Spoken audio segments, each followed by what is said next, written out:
स्वस्ति श्री गणेशाय नमः। श्री सद्गुरुभ्यो नमः। श्री सरस्वते नमः। सर्वेभ्यो देवेभ्यो नमः। सर्वेभ्यो ब्राह्मणेभ्यो नमः। ओम तुलसीदासाय नमः। ओम वाल्मीकाय नमः। ओम वसिष्ठाय नमः। ओम गौरीपतये नमः। ओम श्री सपत्निकाय लक्ष्मणाय नमः। ओम श्री सपत्निकाय शत्रुघ्नाय नमः। ओम श्री सपत्निकाय भरताय नमः। ओम हनुमते नमः। बोलिए माता पार्वती शंकर भगवान की जय।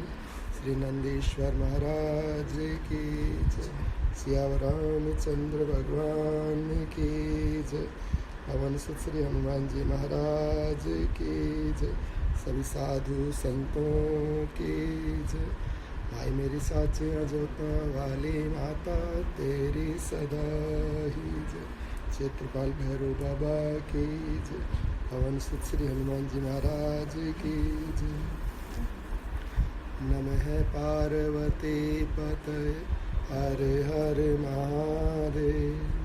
हर हर महादेव। हर हर महादेव। हर हर महादेव। मंगल भवन अमंगल हारी। मंगल भवन अमंगल हारी। द्रवहूँ सो दशरथ अजिर बिहारी। द्रवहूँ सो दशरथ अजिर बिहारी। मंगल भवन अमंगल हारी। मंगल भवन अमंगल हारी। द्रवहूँ सो दशरथ अजिर बिहारी। द्रवहूँ सो दशरथ अजिर बिहारी। हस विवेक जब देई विधाता। हस विवेक जब देई विधाता।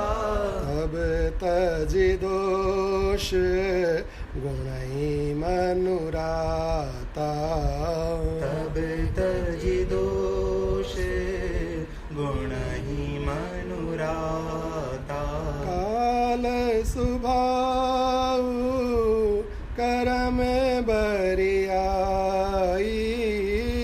काल सुभाउ करम बरियाई। भलेउ प्रकृति बस चुकई भलाई। भलेउ प्रकृति बस चुकई भलाई। सो हरिजन सुधार जे मिले। सो हरिजन सुधारी जे मिले। भले दुख दोष विमल जसु देहि। दली दुख दोष विमल जसु देहि। राम सिया राम सिया राम सिया राम सिया राम सिया राम। राम सिया राम सिया राम सिया राम। राम सिया राम सिया राम सिया राम।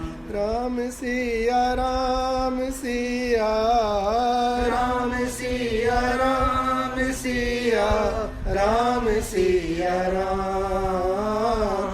राम सिया राम सिया राम सिया राम, राम सिया राम, सिया राम सिया राम। सियावर रामचंद्र भगवान की जय। पवन सुत श्री हनुमान जी महाराज की जय। सभी साधु संतों की जय।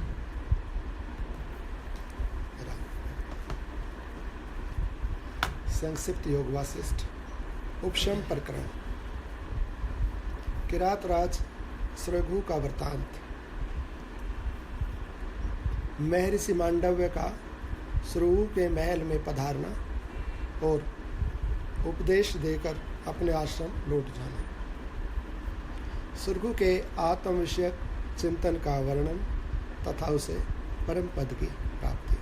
नारायण। श्री वशिष्ठ जी कहते हैं, राघव, इस विषय में एक प्राचीन इतिहास का दृष्टांत दिया जाता है जो किरातराज सुरघु का परम विस्मयजनक वृत्तांत है। कल प्रभु श्री राम ने भगवान श्री वशिष्ठ जी से प्रश्न किया कि परमात्मा के प्राप्त हो जाने पर एक व्यवहार काल में जो महात्मा है और दूसरे समाधिस्थ जो समाधि में, तो समाधि में रहने वाला महात्मा श्रेष्ठ है या व्यवहार करने वाला जिसके द्वारा व्यवहार होता रहे ऐसा महात्मा, ऐसा योगी श्रेष्ठ है? तो उसके उत्तर में मुनि ने कहा कि दोनों समान हैं, कहीं भी अंतर नहीं। तो उसी क्रम के अंदर यहाँ दृष्टांत के रूप में कथा सुना रहे हैं मुनि। कह रहे कि राम, जो तुमने प्रश्न पूछा था इस विषय के अंदर कि जो संसार में व्यवहार करता हुआ दिख रहा है और जो समाधि में है, इस प्रकार के दो महात्माओं की कथा उदाहरण के तौर पर यहाँ मुनि वशिष्ठ जी सुना रहे हैं। तो कहते हैं, राघव, इस विषय में एक प्राचीन इतिहास का दृष्टांत दिया जाता है जो किरातराज सुरघु का परम विस्मयजनक वृत्तांत है। पूर्व काल में हिमालय के शिखरभूत कैलाश के मूल देश में हेमजट नामक किरात निवास करते थे। उनका जो राजा था उनका नाम सुरघु था। वह उदार चेता एवं शत्रु नगरी पर विजय पाने वाला था। विजय लक्ष्मी तो मानो उसकी भुजा ही थी। वह बलवान तथा प्रजा पालन में दक्ष था। पराक्रम में तो वह सूर्य तुल्य और बल में साक्षात मूर्तिमान वायु के समान था।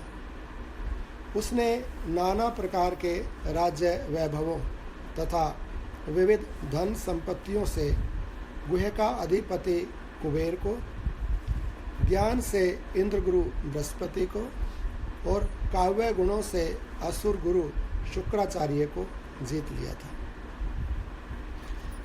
वह यथा अवसर प्राप्त हुए राजकार्यों में निग्रह अनुग्रह की व्यवस्था से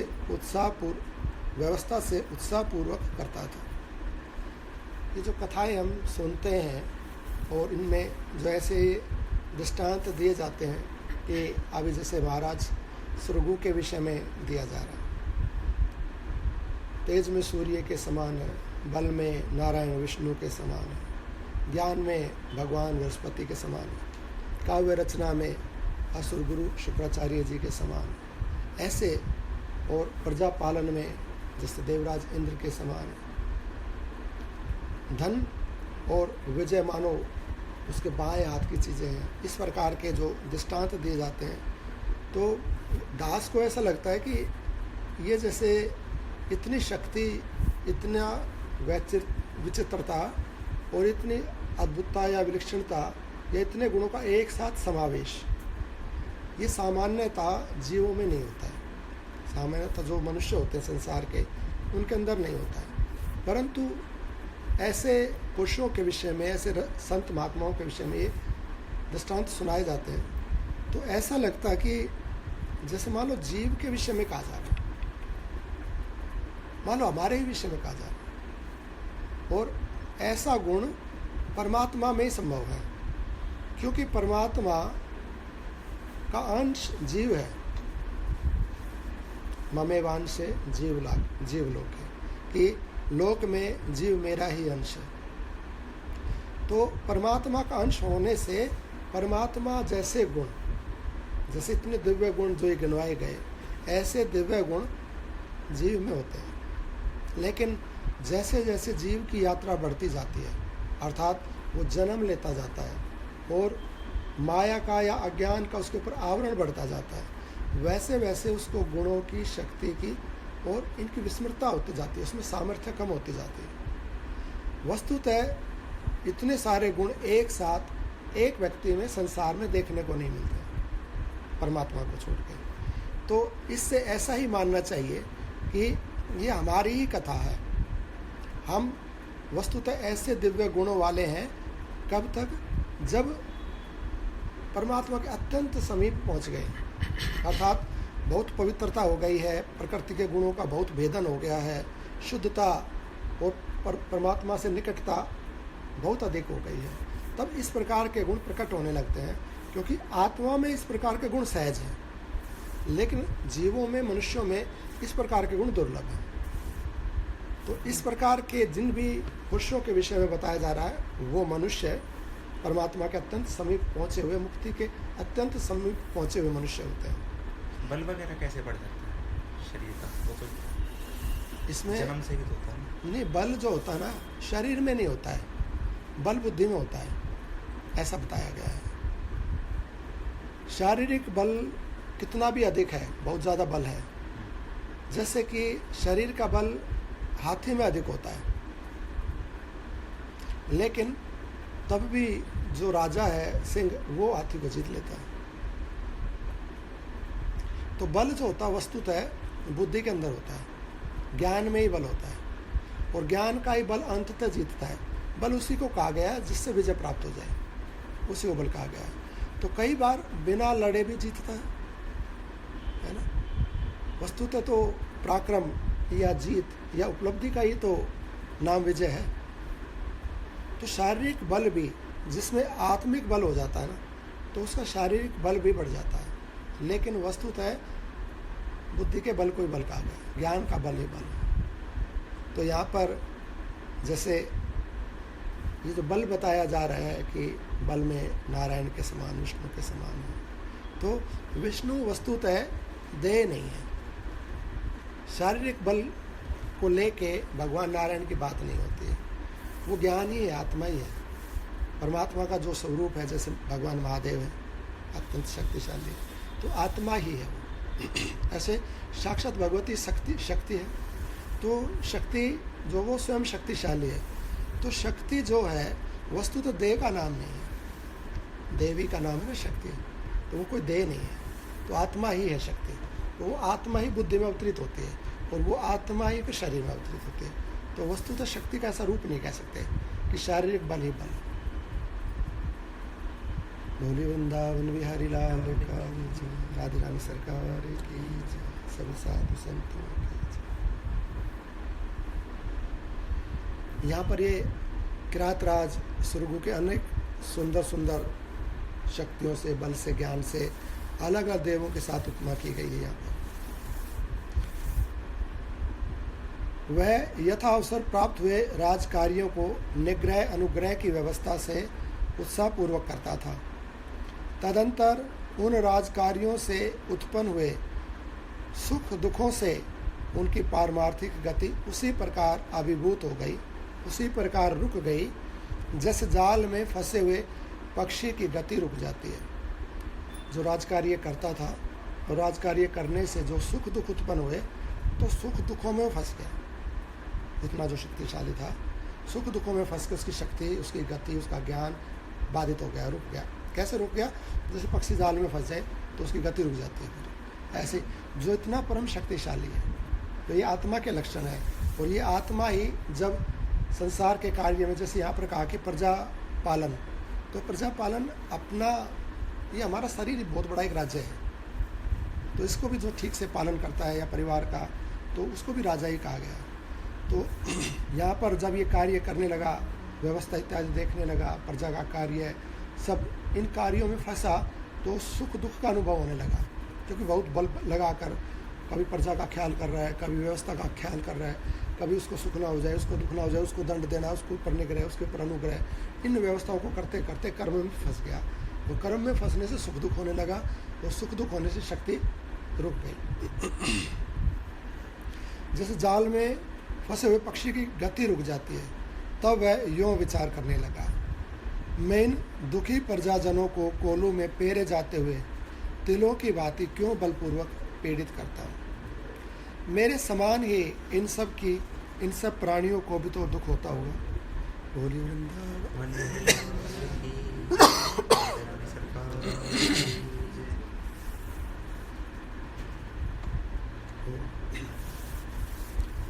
मेरे समान ही तो इन सभी प्राणियों को भी दुख होता होगा, अतः अब मेरा इन्हें अधिक दंड देना व्यर्थ है।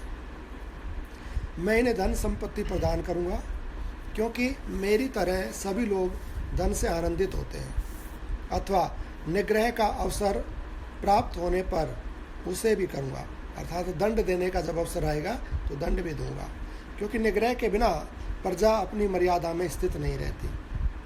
यह मेरे लिए दंडनीय है, यह सदा मेरे अनुग्रह का पात्र है। सौभाग्य की बात है कि आज मैं सुखी हूँ, और दुर्भाग्यवश आज मैं दुखी हूँ। यह सब अंत में कष्ट ही कष्ट है। पृथ्वीपति सुरघु का मन इस प्रकार संकल्प विकल्पों से चंचल हो गया, जिससे उसे कहीं भी विश्राम नहीं मिला। जैसे चिरकाल की तृष्णा से युक्त मन जल के बड़े बड़े आवर्तों पर घूमते रहने पर भी उसे जल के बिना कहीं भी शांति नहीं मिलती। जल के बड़े बड़े आवर्त, बड़े बड़े भंडार हैं, तो जलाशय वगैरह, उनके ऊपर ऊपर व्यक्ति घूमता रहे तो शांति नहीं मिलेगी जब तक जल पी नहीं लेगा। इस प्रकार ज्ञान को भी या क्रियाओं को भी करता रहे जीवन भर, शांति नहीं मिलेगी जब तक उसके तत्वों को नहीं जाने लेगा कि दुख कहाँ पर है, किस प्रकार से पैदा होता है, किस प्रकार से इसका शमन होता है, सुख वस्तुतः क्या है, सुख की प्राप्ति क्या होती है, आत्मा क्या है, परमात्मा। इस तत्वों को नहीं जाने लेगा तब तक कर्मों को करते करते जीवन भर पूरा जीवन व्यतीत कर दे, शांति नहीं मिलेगी। तदंतर किसी समय महर्षि मांडव्य संपूर्ण दिशाओं में भ्रमण करते हुए राजा सुरगु के घर पधारे। ठीक उसी तरह जैसे देवराज इंद्र भवन में पदार्पण करते हुए मुनिराज, ठीक उसी तरह जैसे देव ऋषि नारद इंद्र भवन में पदार्पण करते हैं, वे मुनिराज संपूर्ण शास्त्रों के ज्ञाता थे। अतएव संदेह रूपी दुष्ट वृक्ष स्तंभ का छेदन करने के लिए कुठार स्वरूप थे। राजा ने उनका पूजन किया और यूँ पूछा। सुरघु ने कहा, मुने, जैसे लक्ष्मीपति भगवान विष्णु का दर्शन करके भक्त परम प्रसन्न होता है, उसी प्रकार आपके शुभ आगमन से मुझे परम हर्ष प्राप्त हुआ है। भगवान, आप तो संपूर्ण धर्मों के ज्ञाता हैं और चिरकाल से परम पद में विश्राम भी कर चुके हैं। अतः जैसे सूर्य अंधकार का विनाश कर देते हैं, उसी प्रकार आप मेरे संशय का निवारण कीजिए, क्योंकि दुख के स्वरूप को पूर्णतया जानने वाले विज्ञ जन संशय को ही महान दुख बतलाते हैं। संशय के कारण जीवन में दुख प्रकट होता है। संशय होने से कि मैं जो ये दान दे रहा हूँ, तो पता नहीं इसका फल मुझे मिलेगा कि नहीं मिलेगा। नहीं मिलेगा तो रहने देता हूँ, नहीं देता, पता नहीं ना मिलेगा नहीं मिलेगा, कब मिलेगा, किस रूप में मिलेगा या नहीं मिलेगा। संशय होने से सत्कर्म कर रहा है, कष्ट सहन कर रहा है, अधर्म में परिवर्तन नहीं हो रहा है। तो मैं ये धर्म का कार्य कर रहा हूँ और मुझे कष्ट पे कष्ट प्राप्त हो रहे हैं, परंतु इस धर्म से मुझे मोक्ष, आनंद या सद्गति मिलेगी या नहीं मिलेगी। संशय, तो संशय होने से अधर्म में परिवर्तन हो जाता है। किसी भी अच्छे कार्य में जिसका भी तात्कालिक फल नहीं दिखाई देता है और भविष्य में उसका फल होगा, किस रूप में होगा ये भी नहीं पता है, और अब करने से बड़ा कष्ट, बड़ा दुख, बड़ी पीड़ा है, और बीच में संशय है कि मिलेगा कि नहीं मिलेगा। तो ऐसे अवसर आने पर, धर्म का जब अवसर आएगा तो संशय आ जाता है, और संशय आने से रुक जाता है, तो पतन होता है। अर्थात संशय ही महान गर्त में गिराता है। संशय धर्म में परिवर्तन नहीं होने देता। संशय के कारण सब अधर्म या जो विपरीत क्रिया है वो प्रारंभ हो जाती है। यहाँ पर महाराज स्वर्गो कह रहे हैं कि संशय दुख का कारण है, और संशय से ही सारे अंधकार प्रकट होते हैं। इसलिए आप मेरे संशय का निवारण कीजिए, क्योंकि दुख के स्वरूप को पूर्णतया जानने वाले ज्ञानी जन संशय को महान दुख बताते हैं। भला महापुरुषों के संग से किसके दुख का विनाश नहीं होता, अर्थात सभी के दुख नष्ट हो जाते हैं। प्रभु, अपने प्रजाजनों पर मेरे द्वारा किए गए निग्रह और अनुग्रह से उत्पन्न हुई चिंताएं मुझे उसी प्रकार उत्पीड़ित कर रही हैं जैसे सिंह के नख हाथी को कष्ट में डाल देते हैं। अतः मुने, जिस प्रकार मेरी बुद्धि में सूर्य की किरणों के समान समता का उदय हो और विषमता न आने पाए, कृपा पूर्वक वैसा ही प्रयत्न कीजिए। यह प्रश्न में ये कहा गया कि जिस प्रकार मेरी बुद्धि में समता आ जाए, वो उपाय आपके, ऐसा ज्ञान मुझे दे दीजिए। विषमता निकल जाए, बुद्धि ऊंची नीची हो गई, अर्थात विषम हो गई, सम नहीं रहा। तो बुद्धि में जब ज्ञान समता का रहेगा, सम रहेगा, तो एक तो सबको अपने जैसा समान समझेगा, तो अपने जैसा व्यवहार सबके साथ करेगा। दूसरा, भगवान के सम समझेगा, सब कुछ परमात्ममयी है, तो परमात्ममयी व्यवहार करेगा। व्यवहार में भिन्नता हो सकती है, परंतु दृष्टि अर्थात बुद्धि में समता का रहना आवश्यक है, क्योंकि बुद्धि में अगर विषमता हो गई तो दुख रहेगा, परंतु बुद्धि में सम और व्यवहार में विषमता है तो भी कल्याण होगा। इसलिए कहा कि मेरी बुद्धि ठीक कर दो। असली चीज़ बुद्धि है, और यही मानते हैं कि मुझसे अज्ञान या कोई अपराध या कोई गलती ना हो, तो इसलिए हे देव, आप यदि प्रसन्न हैं तो मुझे ज्ञान दीजिए, अर्थात मेरी बुद्धि ठीक कर दीजिए, बुद्धि में समता प्रकट कर दीजिए। ऐसा यहाँ पर जिज्ञासा, ऐसी प्रार्थना की महाराज स्वर्गो ने। महर्षि मांडव्य बोले, राजन, जैसे सूर्य की किरणों के स्पर्श से कोहरे का विनाश हो जाता है, उसी तरह वैराग्य, श्रवण, मनन, निधिध्यासन, अभ्यास आदि निजी प्रयत्न से तथा आत्म स्थिति रूप उपाय से मन की वह कायरता पूर्णतया नष्ट हो जाती है। जो क्रम पीछे दूसरे मुनि बताते हैं, महात्मा बताते हैं, शास्त्रों में लिखा हुआ है, श्रवण, मनन, निधिध्यासन और ध्यान, फिर उस परमात्मा का ध्यान, ये क्रम है। इसमें से यदि सुनेगा नहीं तो जानेगा नहीं। तो पहली शुभेच्छा, पहली ज्ञान की भूमिका शुभेच्छा। तो पहले श्रवण, सुने और सुन के बस बैठ नहीं जाए। जैसे अर्जुन महाराज हैं, अर्जुन महाराज ने गुरु से शिक्षा ली, और महाराज द्रोण ने और भी शिष्यों को शिक्षा दी। तो अनेक शिष्यों ने महात्मा द्रोण से प्रश्न किया कि अर्जुन आपको प्रिय क्यों? तो महात्मा द्रोण ने कहा कि मैंने शिक्षा देने में किसी के साथ कोई भेद नहीं किया, शिक्षा सबको समान रूप से दी। ऐसा नहीं किया कि भी ये प्रिय है, ये अप्रिय है, इसको कम शिक्षा, इसको ज़्यादा, सबको दी। लेकिन मेरी दी हुई शिक्षा से जो संतुष्ट होकर बैठ गया, उसकी गति रुक गई। लेकिन अर्जुन मेरी दी हुई शिक्षा से संतुष्ट होकर नहीं बैठा, अभी तो मेरी दी हुई शिक्षा को उसने आधार बना लिया, बेस बना लिया। तो बेसिक चीज़ मुझे पता लगी, वो बेसिक चीज़ पता लग के वो आधार से फिर आगे उन्नति करी। वहाँ पर अर्जुन फिर आगे प्रैक्टिस करी, अभ्यास किया, तो संतुष्ट नहीं हुए उस ज्ञान से, वहीं पर रुक नहीं गए अर्जुन। तो और आगे आगे और अभ्यास और अभ्यास, तो ऐसे जब क्रम करता जाता है मनुष्य, तो उसकी गति होती जाती है, उसका उत्थान या उसमें चमक आती जाती है। वो कार्य किया अर्जुन महाराज ने। ऐसे ही शास्त्र को सुन के बैठ नहीं जाए, तो शास्त्र को पहले सुने, पहले तो बात ठीक से सुने, कहीं समझ में नहीं आ रहा है तो पूछ ले या दोबारा पढ़ ले उसको, तो ठीक से सुने और सुन के फिर उस पर मनन करे कि ये जो बात कही गई ठीक भी है कि नहीं है, वो ठीक है तो इसमें क्या चीज़ है और क्या इसमें छोड़ने की बात की जा रही है, क्या करने की बात की जा रही है, ऐसा उसका विचार करे उसके ऊपर। तो दूसरी ज्ञान की भूमिका विचार है, और फिर उसके ऊपर निधि ध्यान अर्थात उसको अप्लाई करेगा, फिर उसको प्रयोग में लाना प्रारंभ करें, और प्रयोग में लाकर थोड़ा बहुत प्रयोग करके अपने ऊपर या थोड़ा बहुत अपने व्यवहार में उसको डाल के रुक नहीं जाए, फिर सतत उसको अपने व्यवहार में उसी ज्ञान को आगे बढ़ाता रहे, शास्त्र अध्ययन करता रहे, श्रवण मनन निधि ध्यान करता रहे, और साथ साथ जैसे ही समय मिले ध्यान के द्वारा, समाधि के द्वारा, परमात्मा के पूजन भजन के द्वारा भगवान से जुड़ा रहे। तो ये 4 कार्य करें।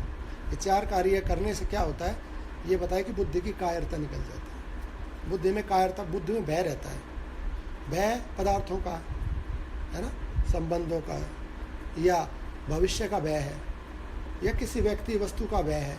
तो ये जो अनेक प्रकार के भय है ना, वो छूट ना जाए, वो छिन ना जाए, वो लेना दे, वो देना नहीं पड़ जाए, मैं मर नहीं जाऊँ, मैं जी नहीं जाऊँ, आगे किस लोक में जाऊँगा, क्या होगा, अनेक प्रकार के भय बुद्धि में, ये सब संशय निकल जाएगा, अभय पद को प्राप्त हो जाएगा, आत्मा को प्राप्त हो जाएगा, और आत्मा में आना जाना सुख दुख कुछ कम बेसी है नहीं, तो परम पद की प्राप्ति हो जाएगी, तो बुद्धि की कायरता निकल जाएगी। अतिशय ये आत्म स्थिति रूप उपाय से मन की यह कायरता पूर्णतः नष्ट हो जाती है। आत्म विषयक विवेक विचार करने से ही मन के भीतरी संताप का शमन होता है। ठीक वैसे ही जैसे शरद ऋतु के आगमन से विशाल मेघ मंडल विलीन हो जाता है। आत्म विषयक विवेक विचार करने से ही मन के भीतरी संताप का शमन होता है। संताप पीड़ा जो है हमारे देह में भी पीड़ा है ना। तो देह की जो पीड़ा है, जो भौतिक पीड़ा, जैसे भौतिक गर्मी, भौतिक सर्दी हमें लगती है ना, भौतिक देह को, तो ये बाहरी पीड़ा है, ये बाहरी संताप है। लेकिन जो बुद्धि का संताप है या जो मन का संताप है, वो आंतरिक संताप है, उसको सर्दी गर्मी नहीं लगती है बुद्धि और मन को। लेकिन उसकी जो पीड़ा है, उसकी पीड़ा सुख दुख को लेके, भय को लेके रहती है, संशय को लेके रहती है। वो जो उसकी जो पीड़ा है, अर्थात एक दैहिक रोग है, दूसरा मानसिक रोग है। देह के रोग का हम बाहर से औषधि खा के, कुछ भी बाहर से उपचार करके, सर्दी है तो हम गर्मी अग्नि जला के, गर्मी है तो सर्दी करके बाहर से हम उसका उपचार कर सकते हैं। अच्छा, उसमें कोई दूसरा हमारा सहयोग भी कर सकता है बाहर से। तो हम किसी कार्य को नहीं कर पा रहे, अकेले पढ़ रहे हैं, तो 2 4 10 आदमी हमारा सहयोग कर दे, तो सहयोग से बाहर का। लेकिन जो मानसिक कार्य है, अर्थात जो स्वयं अपने साथ है, वो स्वयं से ठीक कर सकता है, और उसमें दूसरा सहयोग नहीं कर सकता। उसमें सहयोग जो करेगा वो भी स्वयं ही करेगा, स्वयं ही करेगा। अर्थात शास्त्र ने ज्ञान दे दिया, गुरु ने ज्ञान दे दिया, और गुरु ने उस रोग की औषधि दे दी, किसी मित्र ने, किसी संत जन ने उपाय बता दिया उस औषधि का। तो उस औषधि को भी लेना, अर्थात औषधि वहाँ कोई स्थूल वस्तु तो है नहीं कि उसको कोई दवाई पिला दी तो उसका मन का रोग ठीक हो जाएगा, ऐसा स्थूल तो उसमें हो नहीं सकता। तो औषधि जो दी जाएगी वो विचार के रूप में दी जाएगी, अर्थात औषधि सूक्ष्म है, क्योंकि मन भी सूक्ष्म है और मन के जो रोग हैं वे भी सूक्ष्म है। परंतु सूक्ष्म रोग का अर्थ ये नहीं है कि वो छोटे हैं, सूक्ष्म का अर्थ है वे महान पीड़ा पहुंचाने वाले रोग हैं। मन में जो पीड़ाएं हैं वे महान कष्ट देने वाली हैं।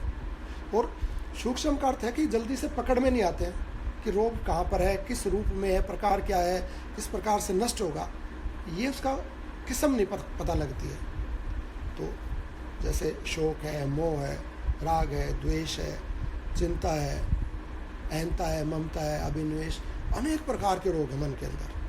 तो अनेक प्रकार से संतप्त है मन। अब एक एक रोग के लिए एक एक औषधि, अर्थात एक एक विचार दिया जाएगा, और उस औषधि को पहले तो ले, अर्थात उस विचार को पहले तो ले।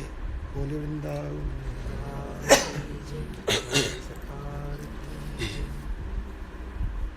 फिर उस पर विचार करें कि ये जो औषधि, अर्थात ये जो विचार दिया गया है, क्या ये विचार वस्तुतः मेरे अनुकूल है? क्या मेरा रोग, मेरे रोग के जो सिम्टम्स है वो उससे मेल खाती हुई बात है क्या? ये तो पता लग जाएगा कि मेरे अंदर ये मानसिक रोग है, मेरे को इस प्रकार की चिंताएं रहती हैं, परिवार को लेकर चिंता है, कि शरीर को लेकर चिंता है, कि धन को लेकर चिंता है, कि अगले लोग को लेकर चिंता है ना। 50 क्या हज़ारों किस्म की चिंताएं हैं, हज़ारों किस्म के भय हैं। तो ये जो सैकड़ों हज़ारों किस्म के जो भय है, यही मानसिक रोग है। अब बाहर से बड़ा स्वस्थ दिखता है, बाहर से बड़ा मजबूत है शरीर से, अभी जो शरीर की बल की बात की, अंदर से बड़ा भीरू, बड़ा कमज़ोर है, अंदर से बहुत रोगी है। और एक व्यक्ति बाहर से बड़ा कमज़ोर सा दिखता है। अभी जो प्रसंग किया था उसके संदर्भ में एक मेरे को प्रसंग याद आ गया। एक बार जब भगवान राम जा रहे थे ना वनवास को, तो उस समय उन्होंने, क्योंकि राजकुमारों को भी अपने राज्य या अपनी संपत्तियां अलग से मिलती थी। अभी राजा तो हुए नहीं राम जी, उनको तो राज तिलक की तो बात हो गई थी, परंतु राज्य तो मिला नहीं था। लेकिन उसके पहले ही राम जी को, लक्ष्मण जी को, भरत जी को उनके अधिकार, उनके स्वर्ण, उनके पास अपनी संपत्तियां निजी रूप में होती थी, क्षेत्र इत्यादि भी होते थे अपने अपने। जैसे ये दे दिया था ना दुर्योधन ने कर्ण को, जो राज्य दे दिया था अपना अंग राज्य, तो वो तो महाराज धृतराष्ट्र ने थोड़ी दिया था, लेकिन दुर्योधन के क्षेत्र में था, दुर्योधन का अधिकार में था, इसलिए उन्होंने अंगराज को अंग का राजा बना दिया। अब जब राम जी जाने लगे तो एक बहुत दुबला पतला ब्राह्मण आ गया, अपनी सब संपत्ति, अपना आभूषण इत्यादि दान कर रहे थे राम जी, सबको जो आए जो मांगे उसको ही देते। इतनी संपत्ति थी राम जी के पास, जो मुंह से मांगता था ना वो ही दे देते थे, फिर भी नहीं खत्म हो रही थी। एक बड़ा दुबला पतला सा ब्राह्मण, जैसे अभी गिर जाएगा, खड़े होने में भी असमर्थ, ऐसा ब्राह्मण आ गया। तो वो आके कहने लगा, महाराज मैं भी थोड़ी उम्मीद लेके आया हूँ, आप मेरी भी इच्छा पूरी कीजिए। तो रघुनंदन कहने लगे, ज़रूर प्रभु, आप तो विप्रदेव हैं, आप आदेश कीजिए, मैं आपकी क्या आज्ञा करूँ, क्या आपकी सेवा करूँ। तो जब वो खड़े थे, खड़े खड़े काँप रहे थे, अर्थात ठीक से खड़े नहीं हो पा रहे थे, तो दूसरे ब्राह्मण या जो याचकगण थे वो उनको देख के हंस रहे थे। कितना दुबला पतला सा है, पता नहीं इस ब्राह्मण को 2-4 मिनट के बाद भी श्वास आएगा कि नहीं आएगा, ये तो आज शाम तक कभी मेहमान नहीं दिख रहा, और इनको भी क्या ज़रूरत है, क्या इनको वस्तुओं की आवश्यकता है। तो कहने लगे कि मुझे गाय की आवश्यकता है, ब्राह्मण देवता कहने लगे। प्रभु श्री राम जी कहने लगे, ब्राह्मण देव कितनी गाय आपको चाहिए। तो उनके हाथ में एक दंड था, वो लकड़ी टेक के चल रहे थे ब्राह्मण देवता। तो राम जी कहने लगे कि ब्राह्मण देवता, ये दंड जो आपके हाथ में है, इस दंड को आप जितनी दूर तक फेंक देंगे ना, वहाँ तक की सारी गाय आप। ऐसा राम जी ने कहा। तो ब्राह्मण कहने लगा ठीक है। अब वो ब्राह्मण देवता ने ऐसे लकड़ी घुमाई और घुमा के अयोध्या में खड़े थे, वहीं जहाँ राजभवन था, राजभवन में, और वहाँ से और वो लकड़ी उठा के इतनी ज़ोर से फेंकी, सरयू जी के उस पार जाके पड़ी, कई कोस दूर जाके पड़ी। और जब वो देखा लोगों ने, इतनी दूर तो कोई बलवान व्यक्ति नहीं फेंक सकता लकड़ी को, कई कोस तक लकड़ी चली जाए, दंड चला जाए। सब पहले तो दिखी नहीं, गई कहाँ, दंड गया कहाँ, इतनी दूर फेंक दिया ब्राह्मण देवता ने, और शरीर से काँप रहे, खड़े होने में असमर्थ। तो जब सब आश्चर्यचकित हो गए तो प्रभु श्री राम कहने लगे कि मैंने आप सबके इस संशय का निवारण करने के लिए ही ये महात्मा को कहा कि आप इस दंड को जितनी दूर फेंक देंगे ना, उतने दूर तक की गई आपकी है। बल वस्तु तो देह में नहीं है, बल तो आत्मा में है, बुद्धि में है। और इस बात को सिद्ध करने के लिए मैंने इन ब्राह्मण को भी प्रार्थना की। तो उस पार तक, सरयू पारीन, वो ब्राह्मण सरयू के पार तक सारी जितनी गाय थी, जितना क्षेत्र था, राम जी ने उनको दे दी कि ये आपका है। फिर उस तरफ वो जाकर बसे, तो वो सरयू पारीन, सरयू के पार के ब्राह्मण हो गए। सरयू पारीन उनके जो वंशज हुए, सरयू पारीन ब्राह्मण है। पहले सरयू जी के इधर ही थी अयोध्या जी। इतना बल उन्होंने, इतने बल से फेंकी। यहाँ पर हम किस विषय में ये दृष्टांत दे रहे थे, कथा ही बदल गई। बोली वृंदावन बिहारी लाल की जय, राधे रानी सरकार की जय। संशय संशय के विषय, रोगों के विषय, मानसिक रोग। तो बाहर का रोग वो तो दिख भी जाएगा, पता भी लग जाएगा, और उसमें दूसरे सहयोग कर देंगे, औषधि के इत्यादि से, दूसरे शरीर की सहायता से भी सहयोग कर देंगे, तो बाहर के रोग तो ठीक हो जाएंगे। अच्छा, खुद नहीं भी कर पा रहा है, बैठा है शरीर से, तो दूसरे से उसके हिस्से का काम दूसरे कर देंगे, बाहर का काम तो हो जाएगा शरीर का। तो लेकिन जो मन के रोग हैं वो तो इतने सूक्ष्म है, वो पहले तो पता नहीं लगता कि रोग है, और वो रोग पता लग जाए तो उसकी दवाई नहीं है, क्योंकि वो मन ही स्थूल नहीं है, तो उसकी दवाई भी स्थूल नहीं हो सकती। वो दवा खाने से, टैबलेट खाने से ठीक नहीं हो सकता मन। तो मन सूक्ष्म है, तो उसको तो सूक्ष्म विचार रूप औषधि से ठीक किया जा सकता है। विचार मिलता है सत्संग के अंदर, तो विचार देगा महात्मा ज्ञानी जन, तो उसको ये बताएगा, भैया तू जो ये सोच के बैठा हुआ है ना, ये इस प्रकार का रोग है और इसका ये उपचार है। अब महाराज सुरगु को रोग है मन का। जो महाराज सुरगु की पहली बातें बताई गई, उनका बल कितना, उनकी शक्ति कितनी, राज्य कैसा, बुद्धि कैसी, काव्य शक्ति कैसी, कैसी कैसी उपमाएं दी गई ना, अलौकिक उपमाएं दी गई। और वो वही सुरगु ऐसे दुबके हुए बैठे हैं, क्या बोला पीछे कि ऐसे बैठे हैं जैसे पक्षी जाल में फंसा हुआ हो। इतना बलवान, इतना बुद्धिमान व्यक्ति ऐसे फंसा हुआ है। ये है मन का रोग, संशय। और अब महर्षि मांडव्य दवा देंगे, कोई पदार्थ थोड़ी देंगे, वो तो ज्ञान ही देंगे, और ज्ञान देते ही अभी क्रातराज एकदम फिर पहले जैसे हो जाएंगे।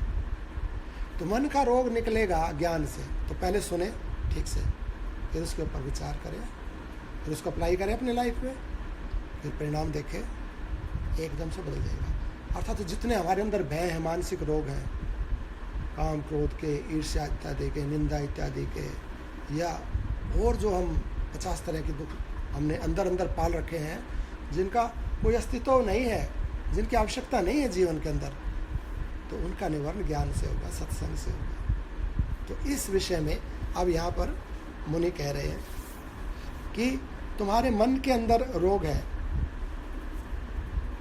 तुम्हारे आत्म विषयक विवेक विचार करने से ही मन के भीतरी संताप का शमन होता है। भीतर अंदर में है, मन के बिल्कुल अंदर में संताप है, जलन है, पीड़ा है, और आत्म विषयक, आत्मा का या परमात्मा का जब विचार किया जाएगा, तब तुम्हारा ये संताप मन का मिटेगा, बाहरी क्रियाओं से नहीं मिटेगा। कुछ लेपन लगा लिया, कोई वस्तु खा ली, कहीं चला गया, वहाँ जाके घूम आऊँ, वहाँ ठहर लूँ, वो तीर्थ कर लूँ, वो दान कर लूँ, नहीं होगा इससे बाहरी क्रियाओं से। ये तो आत्म विषयक विचार जब करेगा, परमात्मा से जुड़ेगा, संत से जुड़ेगा, ज्ञान से जुड़ेगा, तब उसकी औषधि मिलेगी, और उसकी औषधि जब मिलेगी तो मन का रोग ठीक हो जाएगा, तो शांति मिलेगी, नहीं तो तब तक पीड़ा होती रहेगी संताप का। तब तुम्हारे मन के भीतरी संताप का शमन होता है। ठीक उसी तरह जैसे शरद ऋतु के आगमन मात्र से विशाल मेघ मंडल विलीन हो जाता है, इसलिए तुम मन ही मन विचार करो। अब क्या करें, अब विचार करो, ज्ञान दे रहे हैं यहाँ पर मुनि। ये जो पुत्र मित्र आदि अपने संबंधी हैं तथा अपने शरीर में रहने वाली इंद्रियां हैं, वे तत्वतः कौन है और कैसी है? मैं कौन हूँ और कैसा हूँ? यह दृश्य जगत क्या है?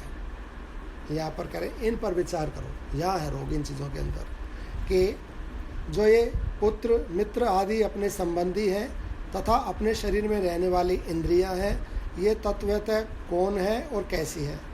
मैं कौन हूँ और कैसा हूँ? यह दृश्य जगत क्या है? प्राणियों के जन्म मरण कैसे होते हैं? इस बात पर विचार करो कि प्राणियों के जन्म मरण कैसे होते हैं।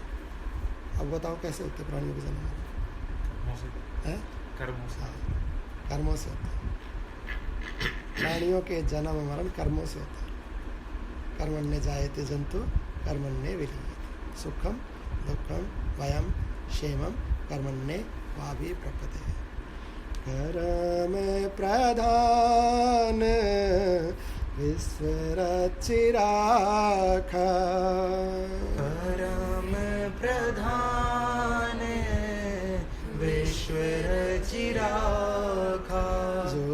जस करई सो तस फल चाखा। जो जस करही तस फल चाखा। राम सिया राम सिया राम सिया राम। राम सिया राम सिया राम सिया राम। राम सिया राम सिया राम सिया राम। राम सिया राम सिया राम सिया राम। यहाँ पर मुनि कह रहे हैं कि ये विचार करो कि प्राणियों के जन्म मरण कैसे होते हैं। कर्मों के कारण कर्म में आसक्त होकर कर्ता होकर जब कर्म को करता है तो फल बनते हैं और फलों से जन्म होता है। तो ये विचार करो कि कर्मों के व्यक्तियों के जन्म और मरण कैसे होते हैं। जीवों के, खाली मनुष्यों के नहीं, सब प्राणियों के जन्म और मरण कैसे होते हैं। यो हृदय में विचार करने से तुम्हें परमोत उत्कृष्ट महता प्राप्त हो सकती है। इस प्रकार जब परमात्म तत्व का यथार्थ अनुभव कर लेने पर तुम संतुष्ट हो जाओगे, तब जैसे संतान संतुष्ट हुए पिता की कृपा पात्र होती है, उसी तरह वे सभी संपत्तिशाली राजा महाराजा तुम्हारे कृपा पात्र हो जाए। इस प्रकार परमात्म तत्व का यथार्थ अनुभव कर लेने पर पहले सुनना, फिर उसके ऊपर कार्य करना विचार के द्वारा, फिर उसको अप्लाई करना और फिर उसको अनुभव करना। कि जैसा बताया था, कहते हैं ये मीठा है, मीठा तो मीठा है कि नहीं है। पहले बनाया, पहले समझा, फिर बनाया, विचार किया समझ के, फिर उसको बनाया, फिर खा के, फिर अनुभव कि मीठा, हाँ मीठा। जब तक मीठा लगा नहीं तब तक पता क्या चला कि मीठा है कि कड़वा है। आत्म चिंतन और उसका अनुभव कि वो परमात्मा ऐसा है। पहले ये सब क्रिया और फिर उस परमार्थ तत्व का यथार्थ अनुभव कर लेने पर तुम संतुष्ट हो जाओ। तब जैसे संतान संतुष्ट हुए पिता की कृपा पात्र होती है, उसी तरह वे सभी संपत्तिशाली राजा महाराज तुम्हारे कृपा पात्र हो जाएंगे। पिता यदि संतुष्ट हो जाए तो मान लो संतान सेवा करे और सेवा करती है तो पिता संतुष्ट हो जाए, तो अपने आप ही कृपा करता ना, मांगेगा नहीं, अपने आप देगा जो भी उसके पास। ऐसे ही जब हम परमात्मा में तल्लीन हो जाएंगे ना, तो हम परमात्मा के कृपा पात्र हो जाएंगे। और जो हमारी संतान है, हमारी संतान कौन कौन है? हमारी इंद्रियां और हमारा परिवार है ना। ये हमारा बहुत बड़ा परिवार है, एक राज्य है ये देश, मतलब ये देश है, ये शरीर। हम प्रजा की बात जब आती है, परिवार की बात आती है तो भारी सोचते हैं कि ये मेरा परिवार है, ये मेरी प्रजा है, ये मेरा देश। यही देश है, इसी में सैनिक है, इसी में प्रजा है, यही परिवार है। ये सबसे बड़ा परिवार है इंद्रिय वर्ग। वो तो बाहर का परिवार, बाहर की प्रजा है। तो ये भी कृपा की पात्र हो जाएगी, वो भी कृपा की पात्र हो जाएगी, और हम भी परमात्मा की कृपा के पात्र हो जाएंगे, अर्थात कृपा हो जाएगी सर्वत्र, यदि उस आत्मा का यथार्थ अनुभव कर लिया तो। सज्जन शिरोमणे, परमात्मा की प्राप्ति रूप महता के प्राप्त कर लेने पर तुम्हारा चित्त जागतिक विषय भोगों से उसी प्रकार नहीं डूबेगा जैसे गाय के खुर के गड्ढे में हाथी नहीं डूबता। गाय के खुर में, गाय ने जो गड्ढा बना दिया उसके खुर से, उसमें पानी भरा, उसमें हाथी डूबता है। कहते हैं यदि उस आत्मा को अनुभव कर लिया तो तुम्हारा मन इस संसार में, इसके पदार्थों में ऐसे नहीं डूबेगा जैसे गाय के बने हुए गड्ढे के पानी में हाथी नहीं डूबता है। इतना विशाल है परमात्मा और आत्मा। उससे ये छोटे मोटे मानसिक दुख दूर हो जाएंगे। ये कौन सी बड़ी बात है। तुम्हारे अंतःकरण में केवल दृश्य का अवलंबन करने वाली वासना रूपी दीनता छाई हुई है। अपनी उसी दीनता के कारण तुम कीड़े की भांति भोगों में पच रहे। तुम्हारे अंतःकरण में, हमारी तो बात चल रही है सारी, ये सब तुम्हारे अंतःकरण में केवल दृश्य का अवलंबन करने वाली वासना रूपा दीनता छाई हुई है। दृश्य संसार, दृश्य संसार के पदार्थ दृश्य है, तो संसार के लिए ये मिल जाए, पदार्थ मिल जाए, पद मिल जाए या कुछ, ये सब है ना, इसके लिए कितने दिन हो रहे हैं, कितना हाथ जोड़ते हैं, न करने वाले कार्य कर लेते हैं, झूठ सच पता नहीं क्या क्या, दृश्य के लिए, पदार्थ के लिए। कहते हैं संसार के दृश्य की दीनता तेरे बुद्धि में छाई हुई है, उसके कारण तू दीन बना हुआ है। ये तो तू तो राजा है, अपने को भूल गया है, भिखारी बना हुआ है पदार्थ के लिए, दृश्य के लिए, संसार के लिए। तुम्हारे अंतःकरण में केवल दृश्य का अवलंबन करने वाली वासना रूपी दीनता छाई हुई है, तो अपनी उसी दीनता के कारण तुम कीड़े की भांति भोगों में पच रहे हो, जो सर्व आत्मिका बुद्धि से सब देश में, सब काल में, सभी प्रकार से संपूर्ण दृश्य प्रपंच का परित्याग कर देता है, उसे सर्वरूप परमात्मा अपने आप उपलब्ध हो जाता है। कैसे परमात्मा की प्राप्ति होती है वो बता रहे।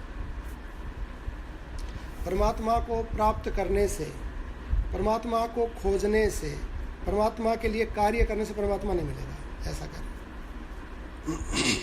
कैसे मिलेगा कि जितना भी दृश्य प्रपंच है, सब लोक में, सब स्थान में और सब काल में, जो ये दृश्य प्रपंच है अर्थात जो संसार भाव है, उसको छोड़ना है, पकड़ना नहीं है कुछ भी कि मैं ये कार्य कर दूंगा, दान करने से परमात्मा मिल जाएगा, तीर्थ करने से परमात्मा मिल जाएगा, वो भी सहायक है, खराब चीज़ नहीं है, कोई निंदा नहीं की जा रही है, दान पुण्य तीर्थ इत्यादि की, वो भी अच्छी चीज़ें हैं, वो भी सहायक है, उससे भी अच्छा होता है, परंतु अंत में छोड़ना पड़ेगा कि दान का भी फल छोड़ना पड़ेगा, तीर्थ का भी फल छोड़ना पड़ेगा, तप का भी छोड़ना पड़ेगा, मैं इतना ज्ञानी हूँ ये भी छोड़ना पड़ेगा, या मैं इतना कर्मशील हूँ वो छोड़ना पड़ेगा, ये लोक मेरा है छोड़ना पड़ेगा, देह मेरा है छोड़ना पड़ेगा। मैं भाव को अंत में जो आखिरी चीज़ है वो है अहंकार, मैं, कि मैं इसको छोड़ना पड़ेगा, और जब सबको छोड़ देगा वो उपलब्ध हो जाएगा, क्योंकि वो तो स्वतः सिद्ध है, वो कुछ करने से पकड़ने से नहीं मिलेगा, वो न करने से और छोड़ने से मिलेगा, ऐसा कह रहे हैं। सब लोक में वो विद्यमान है, सब जगह है, वो इसलिए नहीं दिखता है क्योंकि महत्ता दृश्य की है, पदार्थ की है, लोक की है, शरीर की है, शरीर के संबंधियों की है, या मन की है, मन के विषयों की है, तो इनको छोड़ना पड़ेगा। और इनको छोड़ के पहले छूटेगा कब, कैसे छूट जाएगा, ये नहीं छूटेगा, ये तब ही छूटेगा जब इसके वास्तविक रूप को जान लेगा। पहले कह दिया ना कि तत्व को जान ले, पदार्थ के तत्व को, इसका जो भी इंद्रिय समुदाय है, प्रजा वर्ग है, उसके तत्व को जान, ऐसा कहा मुनि ने।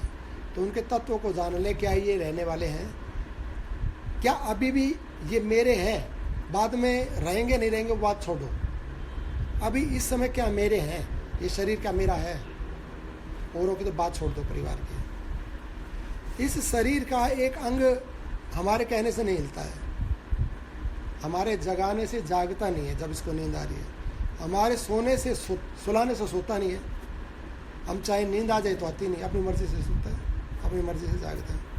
इसमें कहीं पैरालिसिस आ जाए किसी पार्ट में, खूब कोशिश कर लो, मेरा हाथ है और हिला के दिखा दो उसको, मेरा पैर हिला के दिखा दो, हमारे कहने से आज भी हमारे वश में शरीर नहीं, प्रकृति अपने हिसाब से चलती है, और हम अपना ठप्पा मार के बैठे, मेरा मेरा शरीर, मेरा मन, मेरी बुद्धि, मेरा ज्ञान, मेरा वो, मेरा ये वहम है, ये ज्ञान है, ये मेरा नहीं है। हाँ दिया है, अच्छा है, कृपा है परमात्मा की, उसने कृपा करके दिया हुआ है, तो सदुपयोग करो पर कब्जा नहीं करो। हम तो उपयोग कम करते, कब्जा ज़्यादा करते, यही अज्ञान इसमें फंसा हुआ। तो इसको जब इसके तत्व को जान लेगा, मेरा नहीं है भैया, तो जान लेने से ही छूट जाता है। जिस दिन कन्या जान लेती ना, विवाह हो गया, उस दिन घर छूट जाता है, ऐसा ही है। अभी इनसे पूछो, इनको अपना लगता है लड़कियों को, और जिस दिन फेरे पड़ जाएंगे ना, कन्या दान हो गया, उसी घर में है, अभी गई नहीं है बाहर, उसी समय छूट जाता है, जान लेती है, बस ज्ञान से छूट जाता है। जिस दिन जान लेंगे ना मेरा नहीं है शरीर, उस दिन रहते हुए छूट जाएगा, और जिस दिन ये छूटेगा वो उपलब्ध हो जाएगा। ये नियम है, ये पक्का नियम है। एक को छोड़ते ही, बल्कि छोड़ते क्या, पहले के पकड़ने से जब वो उपलब्ध हो जाता तो दूसरा छूट जाता पीछे वाला, या ये छोड़ दिया तो पहले वाला आगे वाला उपलब्ध हो जाता। जैसे हम एक चरण को जब पृथ्वी छोड़ती है ना, पृथ्वी को एक चरण छोड़ता है तो दूसरे को पकड़ लेता है ना, ऐसा ही अपने आप ही यही नियम है। और अभी पहले पीछे वाला चरण छोड़े ही नहीं पृथ्वी को तो आगे नहीं बढ़ सकता। छोड़ने से ही गति हो जाएगी, आगे बढ़ जाएगा। कदम छोड़ता है ना पृथ्वी को, आगे बढ़ता चला जाता है। ऐसे ही सब कुछ छोड़ता चला गया, अंत में शरीर को भी छोड़ दिया, इसके तत्व को जान लिया, मेरा नहीं है वस्तुतः, उपयोग कर रहा है बस। इंद्रियों को भी छोड़ दिया, फिर अहंकार भी तो कौन सा मेरा है, आगे आएगा अहंकार के विषय में भी राजा यहाँ पर विचार करेंगे, कुछ नहीं है। और जैसे ही अहंकार छूटा परमात्मा उपलब्ध हो, एकदम से प्रकट हो जाएगा। मेरा कुछ है नहीं तो पकड़ के क्यों बैठे हैं? यही तो इसको अज्ञान बोलते हैं, यही है माया। जो वस्तु नहीं है उसको पकड़ के बैठे हैं, और जो मेरा नहीं है उसको पकड़ के बैठे। दो गलतियां एक साथ, है ना। एक तो मेरी नहीं है चीज, पहली बात, उस पर कब्जा जमा रखा है, और जिस पर कब्जा जमा रखा है वो है भी नहीं, वो वस्तु भी नहीं है। कितना भारी अज्ञान है। या मान लो वस्तु ही हो, दूसरे की कब्जा ही कर ली, चलो तो वस्तु तो हाथ लगे, ये दे कौन सा साथ रहे जाएगा। तो यही नहीं टिकेगा, यही नहीं है। तो पहले मेरा ही नहीं है और मैं मेरा मान भी ले तो वस्तु नहीं है।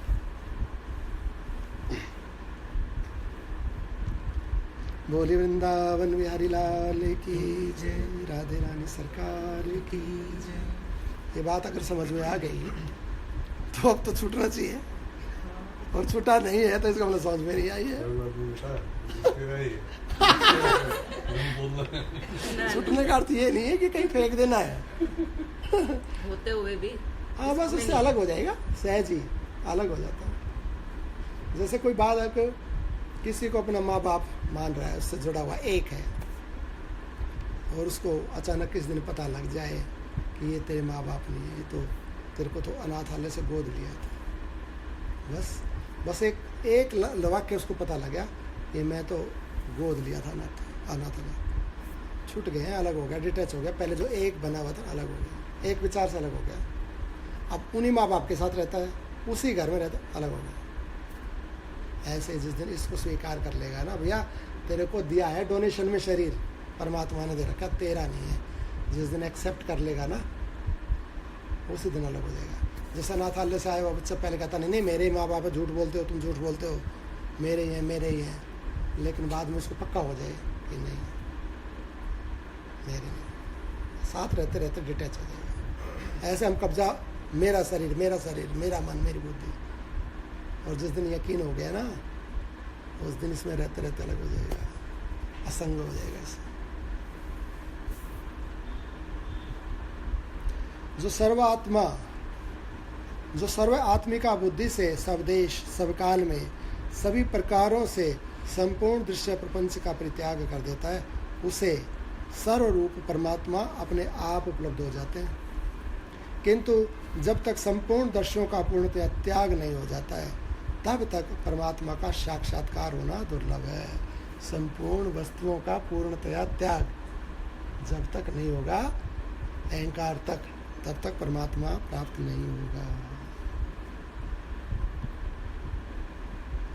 क्योंकि सभी अवस्थाओं का परित्याग कर देने पर जो शेष रहता है वही परमात्मा कहा गया है। राजन, अनन्य कार्यों का परित्याग करके आत्मा जिस विषय की प्राप्ति के लिए स्वयं सब प्रकार से प्रयत्न करता है उसी को पाता है। अन्य कार्यों को छोड़ के आत्मा जिस वस्तु की प्राप्ति के लिए प्रयत्न करता है उसे पाता है। अब वो कोई भी वस्तु है, चाहे संसार की है चाहे संसार से अलग।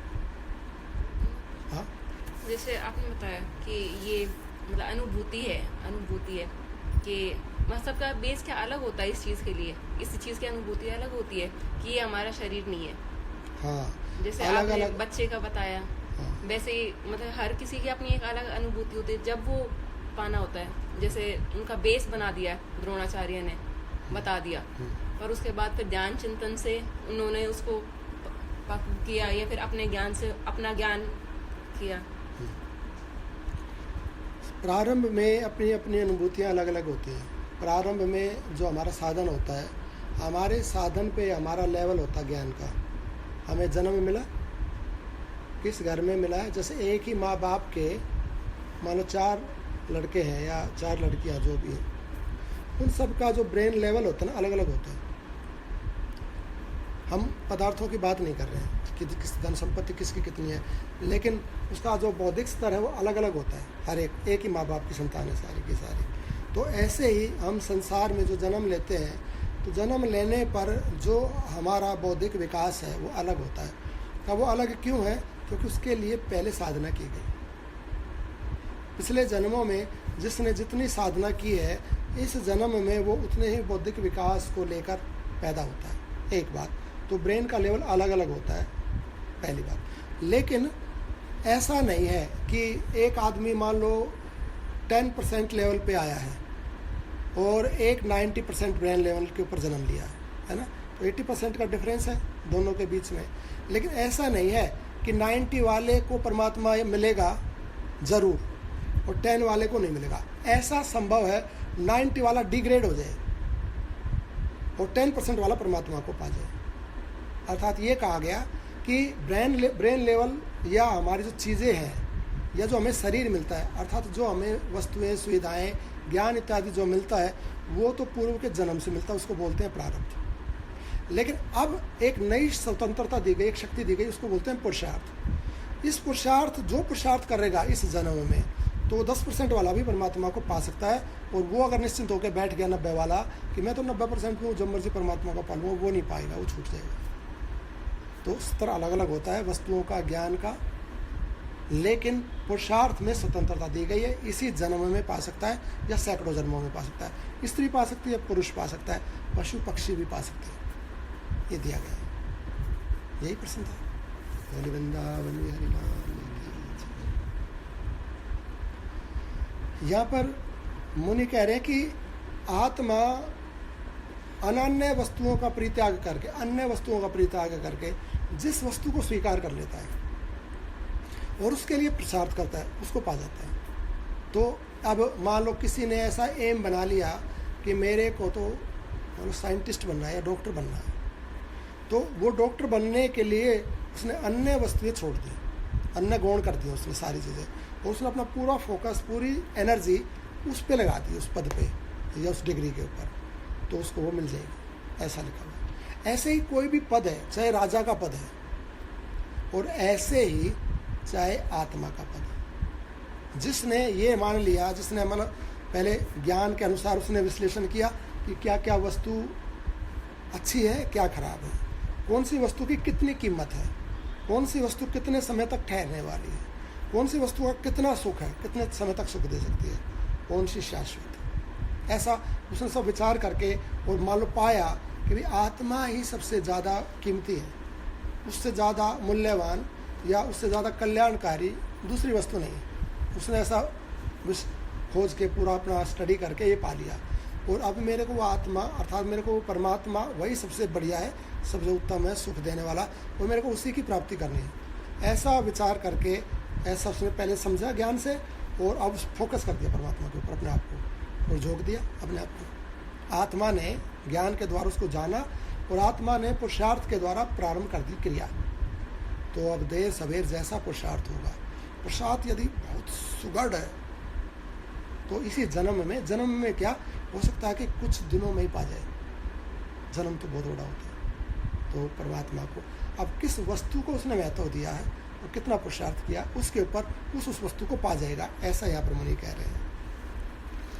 इसलिए अपने आत्मा का साक्षात्कार करने के लिए सभी विषयों का परित्याग कर देना चाहिए, क्योंकि सब कुछ त्याग कर देने पर अंत में जो दृष्टि गोचर होता है वही परम पद है। ये ज्ञान, ये उपदेश मुनि ने दिया राजा स्वरूप को। कितना समय हो गया? 1 घंटा।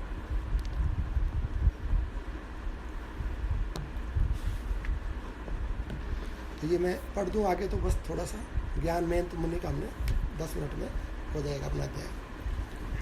श्री वशिष्ठ जी कहते हैं, महर्षि रघुनंदन, महर्षि मांडव्य राजा सुरगु को यों उपदेश देकर उसी रुचिर आश्रम की ओर चले गए जहाँ मुनियों का जमघट लगा रहता था। उन मुनि श्रेष्ठ के चले जाने पर राजा सुरगु किसी दोष रहित एवं एकांत स्थान में जाकर अपनी बुद्धि से यों विचार करने लगा, वस्तुतः स्वयं मैं कौन हूँ?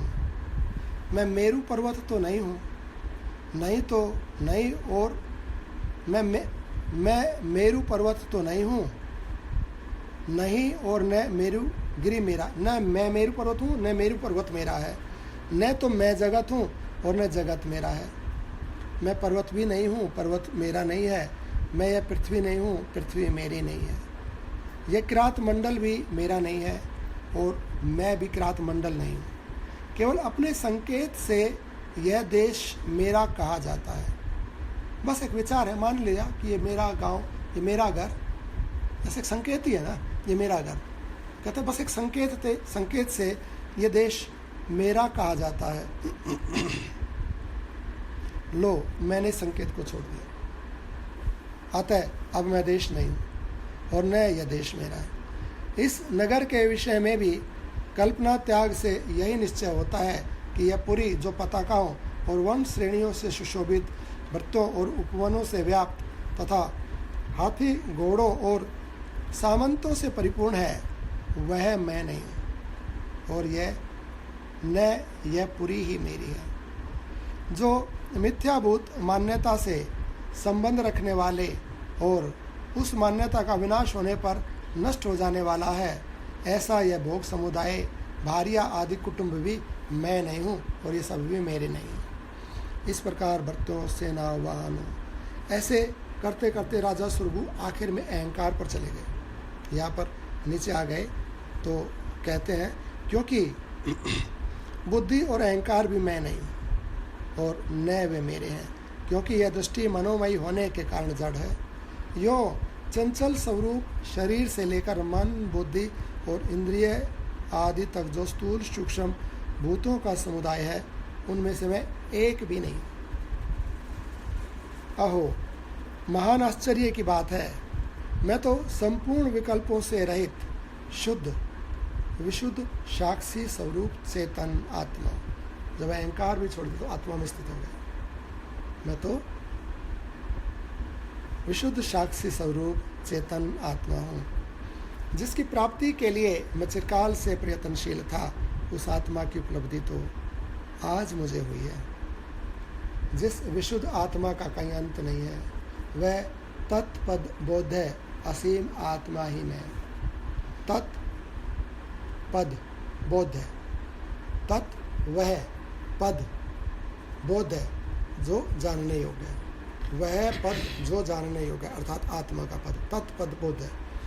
वह तत्पद बोध है, असीम आत्मा ही मैं हूँ। यह चेतन आत्मा निर्मल विषय दोषों से शून्य, संपूर्ण दिग्मंडलों को परिपूर्ण करने वाला, सर्वव्यापक, सूक्ष्म, उत्पत्ति विनाश रहित, समस्त आकारों से परे एवं सर्वदा सर्वभाव को प्राप्त है। जगत की यह अनुभवात्मक कल्पना भी चेतना शक्तिमयी ही है। यह जो सुख और दुख की दशा का ज्ञान होता है, वह तो मिथ्या अनुभव मात्र है, तथा जो नाना प्रकार के आकारों की प्राप्ति होती है, वह सब कुछ परम चेतन आत्मा ही है। सब संसार परमात्मा का रूप है और इसमें जो अनुभव हो रहा है, अर्थात ये मेरा है, मेरा नहीं, इससे सुख है, इससे दुख है, ये माया है या ज्ञान है। वस्तुतः सब परमात्मा ही है और इसको अनुभव को भी यदि परमात्मा मान लिया जाए तो फिर परमात्मा ही है सब। परमात्मा से अलग मैं नहीं होना चाहिए, क्योंकि अनुभव मैं को होता है और यदि मैं नहीं है तो आत्मा है, वहाँ फिर ये मेरा तेरा अनुभव भी नहीं होगा। वस्तुतः सब आत्मा ही, परमात्मा है। जो मेरी बुद्धि का साक्षी है वही है चेतन है। इसी चेतन शक्ति की कृपा से मन देह रूपी रथ पर आरूढ़ होकर अनेकों सृष्टि विलासों में जाता है। वहाँ दौड़ धूप करता है, नाचता है। वस्तुतः तो ये मन, शरीर आदि वस्तुएं कुछ भी नहीं है, क्योंकि इनके नष्ट हो जाने पर भी आत्मा का कुछ नहीं बिगड़ता। चित्त रूपी नट ने ही इस जग जंजाल रूपी नाटक का विस्तार किया है। इसे केवल वही बुद्धि देखती है जो दीप शिखा के समान देह दीपमयान है। इस बात को, इस ज्ञान को वो बुद्धि देखती है जो दीपक से अर्थात ज्ञान से प्रज्वलित है। जिसमें ज्ञान प्रकट हो गया वो इस चीज़ को देख लेगी वो बुद्धि। अत्यंत खेद की बात है कि निग्रह और अनुग्रह की स्थिति में मुझे देह विषयणी चिंता व्यर्थी हुई, क्योंकि परमार्थतः देह कुछ है ही नहीं। अहो, अब तो मुझे विशेष रूप से ज्ञान की प्राप्ति हो गई है, जिससे मेरा असद विचार नष्ट हो गया है। जिसे जानना आवश्यक था उसे मैंने जान लिया, और जो प्राप्त करने योग्य था उसे पा लिया। तब लोक में वे निग्रह और अनुग्रह कहाँ हैं, किस प्रकार है, किस में रहते हैं और उनका स्वरूप क्या है। इस तरह हर्ष और अमर्ष की परंपरा भी कहाँ है। अर्थात ये सभी व्यर्थ कल्पना मात्र ही है। अब मैं राग शून्य, विषयों के संसर्ग से रहित और सुषुप्ति आदि अवस्थाओं से परे होकर उस विशुद्ध विज्ञान आनंद घन परमात्मा में, जो संसार भ्रम और राग आदि से शून्य है, नित्य निवास करूँगा। श्री वशिष्ठ जी कहते हैं, रघुकुल भूषण राम, जैसे गादी नंदन विश्वामित्र ने अपने तपोबल से ब्राह्मणता प्राप्त कर लिया था, उसी तरह हेमजट नामक किरातों के राजा सुरघु ने निश्चय आत्मक ज्ञान के बल से परम पद प्राप्त कर लिया। तभी से सुरघु चिंता जवर से मुक्त हो गए। यह चिंता जवर, ये चिंता रूपी बुखार जो मन में रहता है, इस रोग से वो अलग हो गए। वह सर्वदा निग्रह अनुग्रह रूपी अपने राजोचित कार्यों में उसी तरह अटल बना रहता था, जैसे जल प्रवाह के सम्मुख पर्वत निष्कंप बना रहता है। हर्ष, विषाद और ईर्ष्या से रहित होकर प्रतिदिन यथा अवसर प्राप्त हुए कार्यों को न्यायपूर्वक करता हुआ राजा सुरघु अपनी उदार और गंभीर आकृति द्वारा समुद्र से भी बढ़कर सुशोभित होने लगा। अब ये एक दृष्टांत महर्षि ने दिया राजा सुरघु का। दो पूछे गए थे ना, कि ध्यानस्थ योगी और जो व्यवहार में संपन्न योगी। तो व्यवहार संपन्न योगी का दृष्टांत महाराज सुरघु को ज्ञान हो गया ना, महाराज सुरघु को ज्ञान हो गया, तो अब अभी प्रजा निग्रह कर रहे हैं, अभी राजमहल में ही रहते हैं। लेकिन ऐसे जैसे बता रहे ना कि हवा से या वर्षा से जैसे पर्वत हिलता नहीं है, ऐसे एकदम अटल अपने स्वरूप में, ऐसा स्वरूप सब इनके द्वारा क्रियाएं हो रही हैं और आत्मस्थ हैं, घर में ही राजमहल में ही रह रहे हैं। उनकी वृत्ति अंतःकरण को शीतल करने वाली निश्चलता के कारण धीर और समदर्शना आत्मक थी। उस वृत्ति से वे परिपूर्ण समुद्र और चंद्रमा की भांति शोभा पाने लगा। ये सारा जगत केवल चेतन तत्व की कल्पना ही है।